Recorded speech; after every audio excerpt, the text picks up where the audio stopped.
সম্মানিত উপস্থিতি, আমরা আমাদের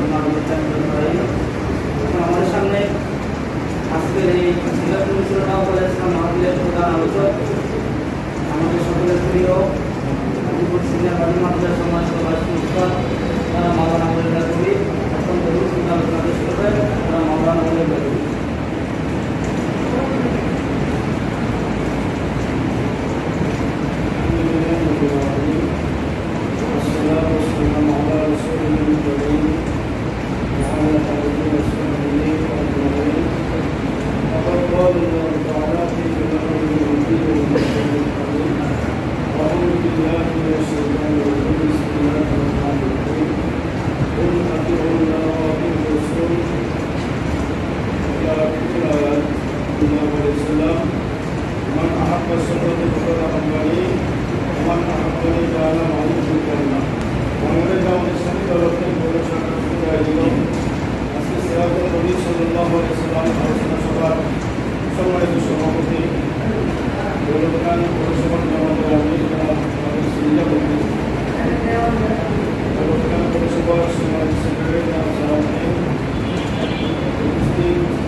মহান শিক্ষক আমাদের সর্বকালের সর্বযুগে অনুসরণীয় এবং অনুকরণীয় আদর্শ পিতা যারা মোহাম্মদ রাসূলুল্লাহ সাল্লাল্লাহু আলাইহি ওয়াসাল্লাম সকল সহায় গ্রাম করে করে আমরা আজকে নির্দিষ্ট বিষয় থেকে আমরা সংক্ষিপ্তভাবে আলোচনা করব।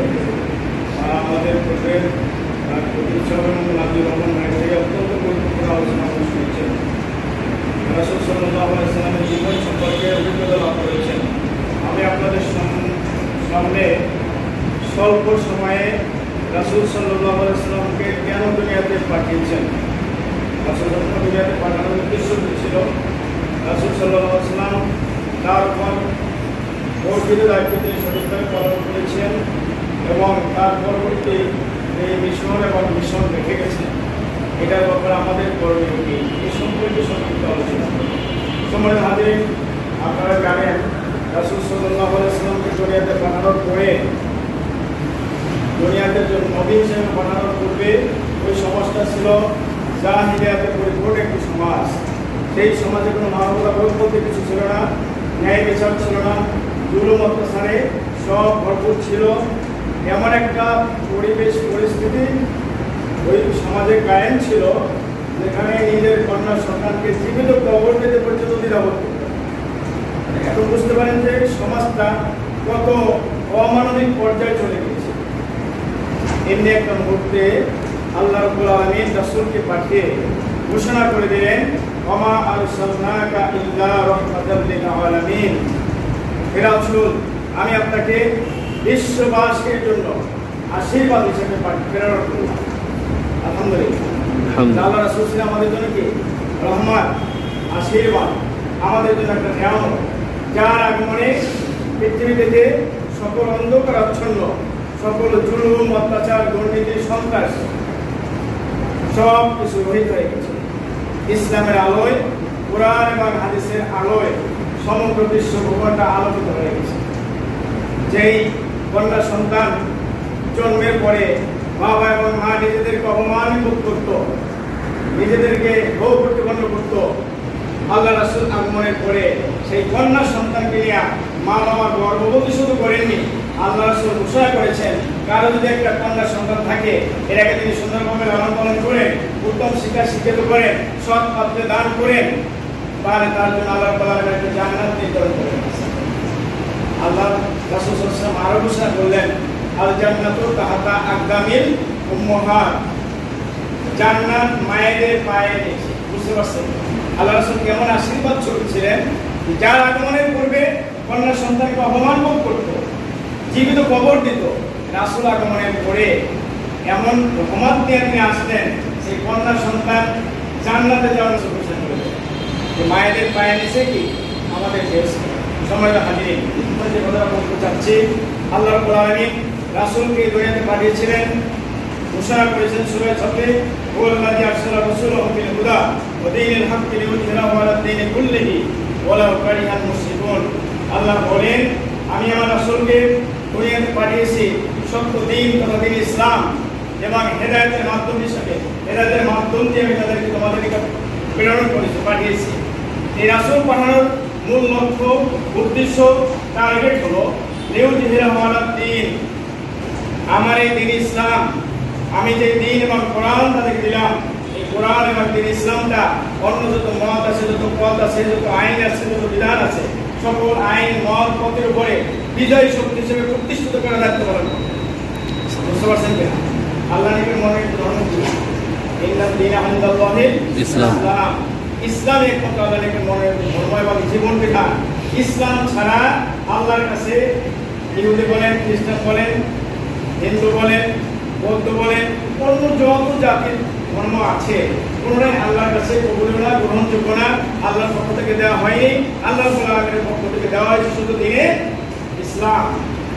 এই দ্বীনে ইসলামকে বিজয়ী শক্তি হিসেবে প্রতিষ্ঠিত করার জন্য আল্লাহ রাসূলকে এই দুনিয়াতে পাঠিয়েছিলেন।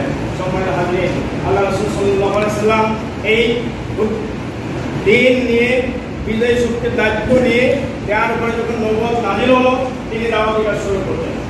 দাওয়াতি কাজ শুরু করার পর্যায়ে মানুষকে ইসলামের ছায়াতলে ঐক্যবদ্ধ করার জন্য তিনি তার সর্বশক্তি নিয়োগ করলেন।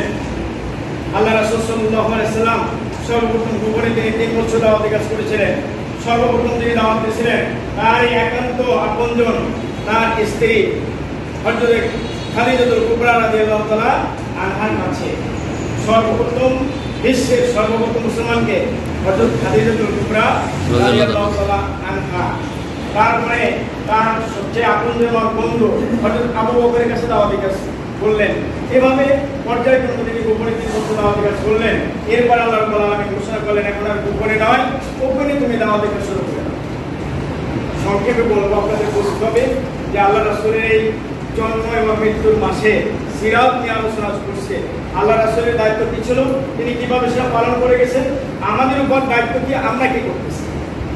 আল্লাহ রাসূল সাল্লাল্লাহু আলাইহি ওয়াসাল্লাম এই দায়িত্ব পালনের জন্য যখন সকলকে দাওয়াত দিলেন, নিজের গুরুত্বের লোকদেরকে আহ্বান করলেন এবং তাদেরকে জোর করে একসাথে সমাবেশ করে বললেন, কুল লা ইলাহা ইল্লাল্লাহ তুফলিহুন, তোমরা বলো যে আল্লাহ ছাড়া আর কোনো আইনদাতা নেই, বিধানদাতা নেই, শাসনকর্তা নেই, তাহলে কোনো সফলতা লাভ করতে পারবে।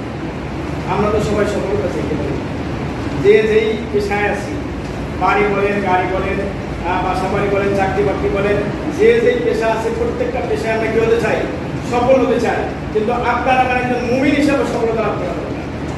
আপনি আমি চাকরি, ব্যবসা, বাণিজ্য, কর্মক্ষেত্রে যেভাবে সফল হওয়া যায়, তেমনিভাবে একজন মুমিন হিসাবে দুনিয়া এবং আখিরাতে সফল হওয়া দরকার। কি বলেন?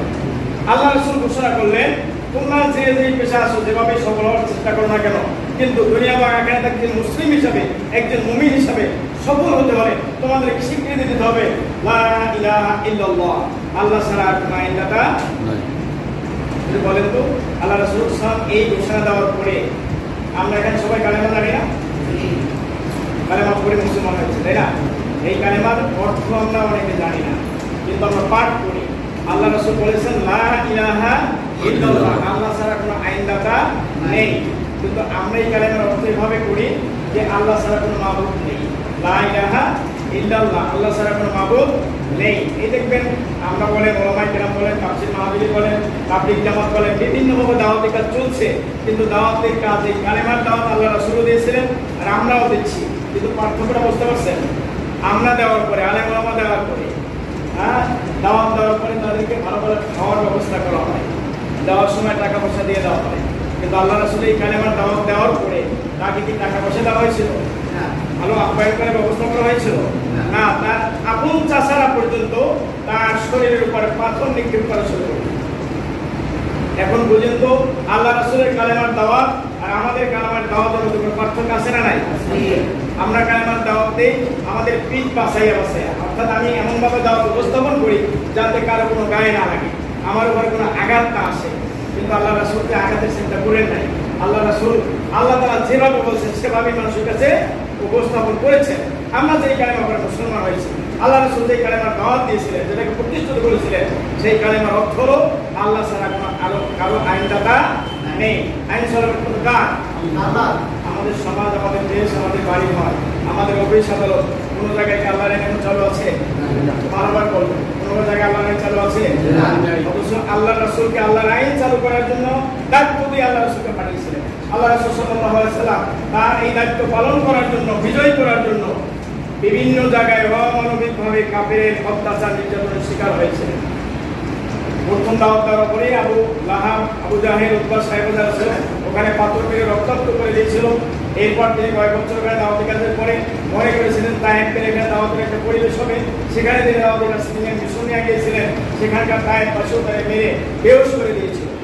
এরপর তিনি মক্কা আসলেন, আবার এখান থেকে হিজরত করে মদিনায় চলে গেলেন। ওখানে অসংখ্য যুদ্ধের নেতৃত্ব তিনি দান করেছিলেন। আপনারা জানেন ইসলামের তৃতীয় যুদ্ধ উহুদের যুদ্ধ। এই যুদ্ধে রাসূল সাল্লাল্লাহু আলাইহি ওয়াসাল্লাম যখন উহুদের ময়দানে গেলেন, কাফের গোষ্ঠীর সাথে যুদ্ধ করার কালে কাফেরেরা এক পর্যায়ে রাসূল সাল্লাল্লাহু আলাইহি ওয়াসাল্লামকে বর্ষার আঘাতে আঘাতে জর্জরিত করে দিল। মাথায় আঘাত লাগলো, বুকে আঘাত লাগলো, এক পর্যায়ে তিনি বেহুশ হয়ে গেলেন। সাহাবায়ে কেরাম আল্লাহ রাসূলকে এমনভাবে ভালোবাসতেন, তারা জীবনের চেয়ে বেশি ভালোবাসতেন। সাহাবায়ে কেরাম চতুর্দিক থেকে ঢালের মতো তৈরি করলেন, আল্লাহ রাসূলকে মাঝখানে দিয়ে দিলেন। সাহাবায়ে কেরাম বললেন যে এইগুলো আমার গায়ে বিদ্ধ হোক, আমার মাথায় লাগুক, আমার বুকে লাগুক, কিন্তু আল্লাহ রাসূলের গায়ে যেন একটা তীরে বিদ্ধ হতে না পারে। এর সাহাবায়ে কেরাম ভালোবাসতেন আল্লাহ রাসূলকে। এভাবে এক পর্যায়ে তারপর আল্লাহ রাসূলের আঘাত লাগলো, বেহুশ হয়ে গেলেন। কাফেররা ঘোষণা করলো মুহাম্মদ নিপাত হয়ে গেছে, মারা গেছে। কিন্তু মুহাম্মদ সাল্লাল্লাহু আলাইহি ওয়াসাল্লাম মারা যাননি, জীবিত রেখেছেন কে? আল্লাহ। মাথায় আছে রাখে আল্লাহ, মারে আল্লাহ। যাকে রাখার ইচ্ছা করেন তাকে কেউ মারতে পারে না। এভাবে রাসূল সাল্লাল্লাহু আলাইহি ওয়াসাল্লাম দিনের পর দিন অমানুষিক অত্যাচার নির্যাতন ভোগ করার পরেও আল্লাহর যা দায়িত্ব দিনকে বিজয় করতে হবে, তিনি বিজয় করে গেছেন। মদিনায় একটা ইসলামী রাষ্ট্র ব্যবস্থা কায়েম করেছিলেন। মদিনায় তথা তৎকালীন সারা বিশ্বের মধ্যে অনেক জায়গায় মুসলমান ইসলামের পতাকা পথ করে উঠছে, যেখানে ইসলামের বিরুদ্ধে আর কথা বলার কোনো শক্তি ছিল না। সম্মানিত হাজিরিন, পর্যায়ক্রমে রাসূল চলে যাওয়ার পরে সাহাবায়ে কেরামের দায়িত্ব পালন করেছিলেন। সাহাবায়ে অবর্তমানে যুগে যুগে উলামায়ে কেরামের দায়িত্ব পালন করেছিলেন এবং ইসলামকে বিজয় করার দায়িত্ব এই সমাজে পালন করে গিয়েছিলেন। কিন্তু বর্তমান সমাজে রাসূল আর কিয়ামত পর্যন্ত আসবেন না, সাহাবায়ে কেরামও আসবেন না। কিন্তু আল্লাহর জমিনে আছে না নাই? আল্লাহর দিন কি বিজয় আছে না পরাজিত অবস্থায়? পরাজিত অবস্থায়। কিন্তু আমরা কি আল্লাহ রাসূলের উম্মত দাবি করি? মনে রাখবেন, আল্লাহর রাসূলের কষ্টের মাধ্যমে, রক্তদানের মাধ্যমে বিজয় করার দিন যদি পরাজিত অবস্থায় আমাদের মাঝ থেকে চলে যায়, এই অবস্থা যদি আমরা মৃত্যুবরণ করি, কালকে আমাদের ময়দানে হাসরে যেদিন আল্লাহ রাসূলের সুপারিশ ছাড়া কোন মানুষের জান্নাতে যাওয়া সম্ভব হবে না, সেদিন আমরা আল্লাহ রাসূলের কাছে সুপারিশ চাওয়ার জন্য তার কাছে আমরা মুখ দেখাতে পারবো না।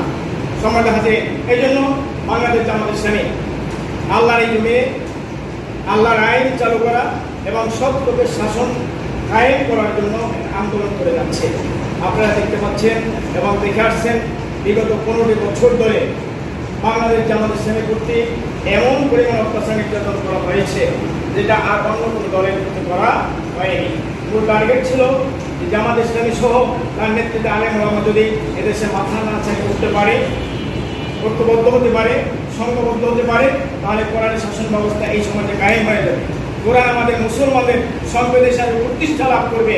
এটা অন্যদের ব্যবসার ক্ষতি হয়ে যাবে। কারণ ইসলামী দল যারা করেন তারা ছাড়া অন্য যারা রাজনীতি করেন, রাজনীতি হচ্ছে তাদের পেশা। আর একমাত্র জামাত ইসলামী রাজনীতি করেন, ইসলামী আন্দোলন করেন আল্লাহর জমিনে আল্লাহর দ্বীন কায়েম করার জন্য। কিন্তু প্রত্যেক কর্মী সমর্থকের যার যার এই দুনিয়ার পথ চলার জন্য, সংসার চালানোর জন্য এক একটা পেশা আছে। এই রাজনীতিটা জামাত ইসলামী কোনো পেশা নয়। আর একটা কথা মনে রাখবেন, জামাত ইসলামী রাজনীতি যারা করে তারা নিজের পকেটের টাকা দিয়ে এই ইসলামী রাজনীতি করে, প্রত্যেকটা সহযোগী, প্রত্যেকটা কর্মী নিজেদের পকেটের টাকা দিয়ে নির্দিষ্ট পরিমাণে এই দলটা করে আসছেন। যার কারণে বিগত 15-16 বছরে বিগত সরকার, শেখ হাসিনা সরকার চিন্তা করেছিল জামাত ইসলামী এত টাকা পয়সা কোত্থেকে পায়।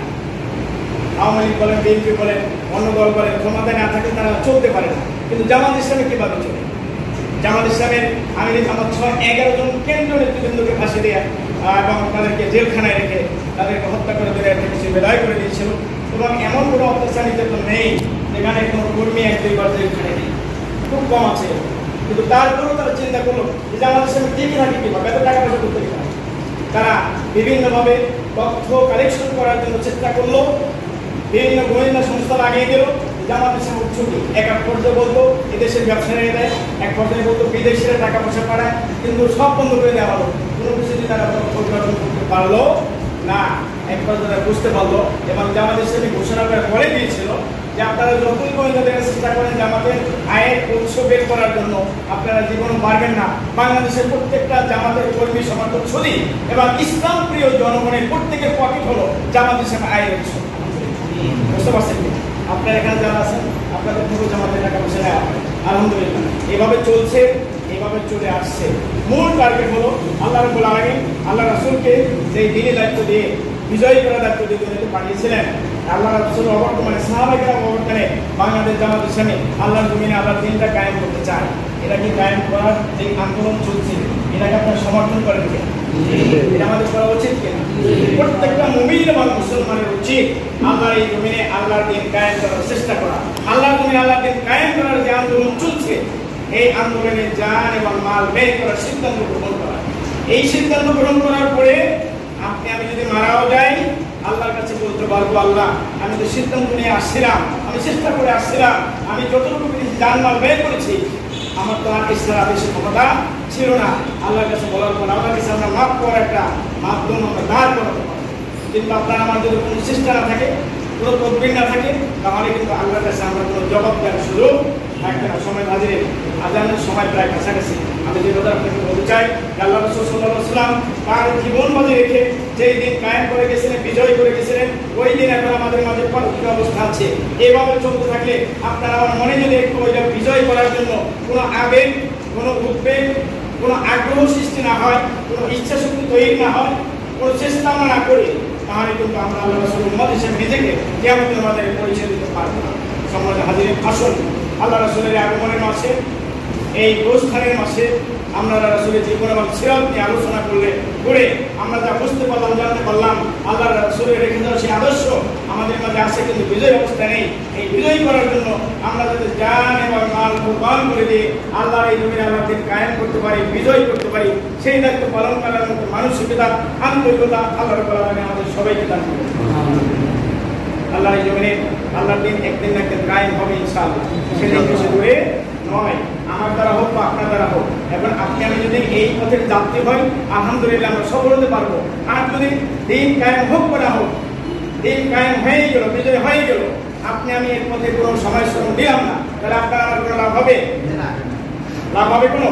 কারণ কিয়ামতের ময়দানে আল্লাহ আপনার আমল, আমার আমল, আমার কাজ, আপনার কাজ সবই আল্লাহ দেখেন। আসুন আল্লাহর এই জন্য মানব রচিত সকল মতবাদকে উৎখাত করে দিয়ে, মানব রচিত সকল আইনকে উৎখাত করে দিয়ে, কারণ ইতিমধ্যেই স্বাধীনতার পর থেকে না শুধু পাকিস্তান আমল থেকে শুরু করে এই পর্যন্ত ইতিমধ্যে প্রমাণিত হয়েছে যে মানবের তৈরি আইনে মানুষের কোনো শান্তি আসতে পারে না।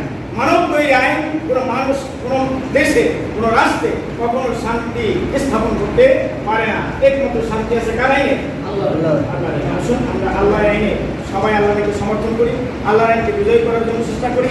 সত্যকে শাসন কায়েম করার যে আন্দোলন চলছে এই আন্দোলনকে সমৃদ্ধ এবং শক্তিশালী করার জন্য আমরা জান এবং মায়া ব্যয় করার সিদ্ধান্ত গ্রহণ করি। আল্লাহ তাআলা আমাদের সবাইকে সেভাবে আমল করার তৌফিক দান করুন। ওয়া তৌফিক ইল্লা বিল্লাহ। আসসালামু আলাইকুম ওয়া রাহমাতুল্লাহ। আপনারা কষ্ট স্বীকার করে এখানে রোজা ধারণ করে আজকে দিনে আলোচনা শুনেছেন, এর জন্য জামাত ইসলামী